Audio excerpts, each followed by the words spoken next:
Americans are overweight today and underfed. Today I want to talk about how to shop smart, plan healthy meals and snacks, and third, beware of beverages. So let's start out with shopping smart. When you go to the grocery store, some key things to think about. You want to shop the perimeter of the grocery store. This is true for most grocery stores anymore. Grocery stores have changed a lot, but you want to shop around the outside area of the grocery store. That's going to be the location of fresh fruits and vegetables, low-fat dairy products, healthy meats choices. And so when you think about shopping at the grocery store, you want to fill your shopping cart with produce, and we'll talk a few guidelines there. Seasonal produce is a better option. It's usually more economical. You want to look at low-fat dairy products and also whole grains, bread products. Those we'll also find in the perimeter of the grocery store, as well as meats that you can prepare in low-fat, with low-fat methods. So that's kind of a guideline for shopping at the store. The second thing I want to talk about is actually building healthy meals and snacks. So when we build healthy meals and snacks, the one thing that, or our newest model for eating is called the MyPlate. You can actually look at the MyPlate model at myplate.gov, but the plate is actually, the guideline is that we should plan half of our plate with fruits, fill half of our plate with fruits and vegetables.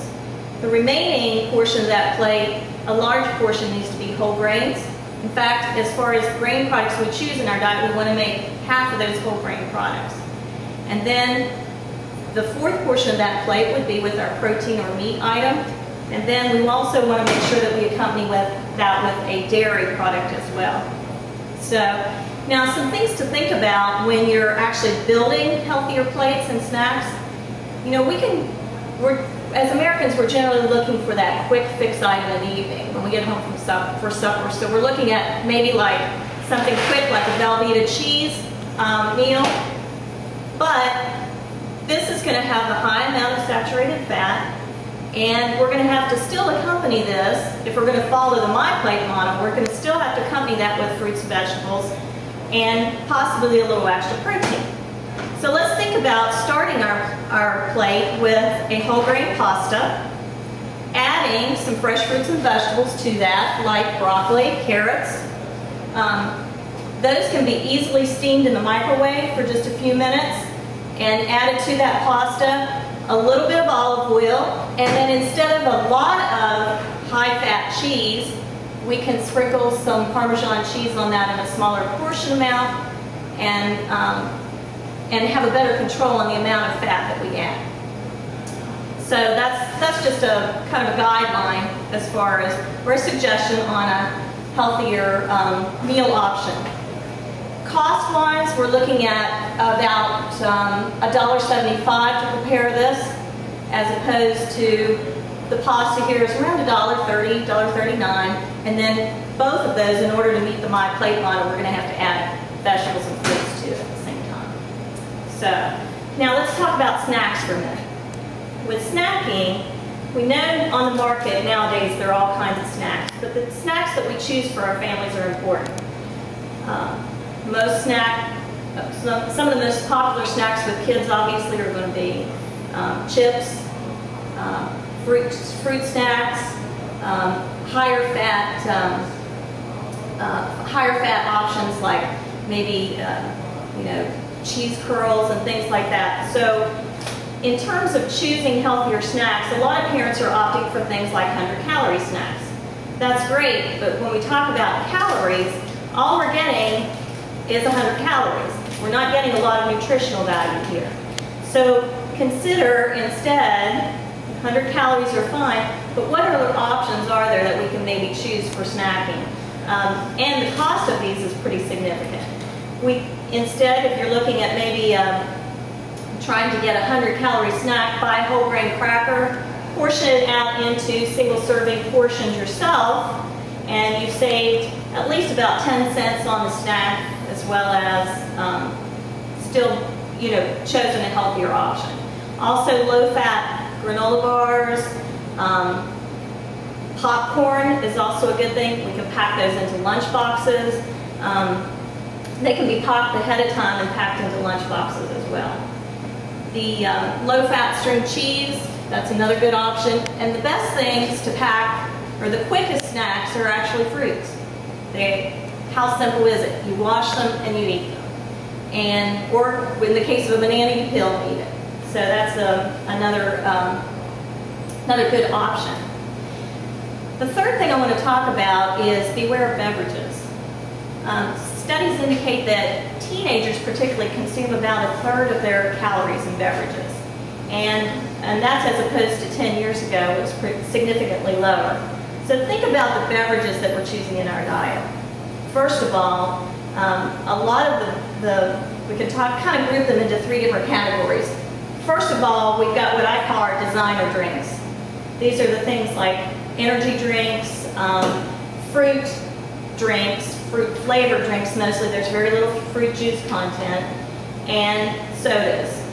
And then we've got our flavored waters, which usually have nutrients added to them. This one, for instance, has antioxidants added to it, but primarily it's water and sugar. So the better choice, really, would be to drink your water, okay, and then get your antioxidants from whole fruits and vegetables, because we get a lot of other things packed with those. So these are kind of called the designer beverages. We get a lot of calories, a lot of sugar from those. And in the case of the energy drinks, you get a high amount of caffeine. Some schools are actually banning those products because they cause pretty much a high and drop effect in kids. So a lot of times those are being banned. Second group of beverages is really the ones that we want to, it's okay to choose a little more often. Fruit juices fall into that category. Most people think, great, fruit juice is perfect. But pediatricians are now recommending that we limit the amount of fruit juice. And this is a good comparison. We talk about the term nutrient density in products. Nutrient dense just means how many nutrients am I getting for the amount of calories. If I were to squeeze this orange, I would probably only get a small amount of this container of orange juice. But if I eat the orange itself, I get a decent amount of nutrients and less calories. Pediatricians really only recommend around 4 to 8 ounces of juice per day for kids, depending on the age group. And then as far as preferred beverages that can be consumed more often, milks, flavored milks, drinkable yogurts, and water, of course. Pretty much, for most kids, 3 servings and adults of dairy are recommended a day. We want to watch the amount of flavored drinks because they do contain a little extra added sugar, but they also have a high nutritional value. So that's something to keep in mind when you're shopping for beverages. So think about that. We want to consume more water, make sure that most of the choices we make in beverages during the day are nutrient dense, and then the additional kind of our designer beverages, that we avoid those more often than not. So I guess to summarize what we talked about, we want to make sure that when you're thinking about preparing foods for your family, that we first of all shop smart. So think about filling your grocery cart with healthier food options. And second of all, plan a better plate or snack. And do that by following the new MyPlate model. Again, this is on myplate.gov, and there are lots of great guidelines there as well. Make half of your plate fruits and vegetables, a third whole grains, and make sure that the grains that we choose daily, that half of those at least are whole grains. And then that we add a serving of dairy and meat to that. And then finally, beware of beverages. And watch for those extra calories that we get in the beverages.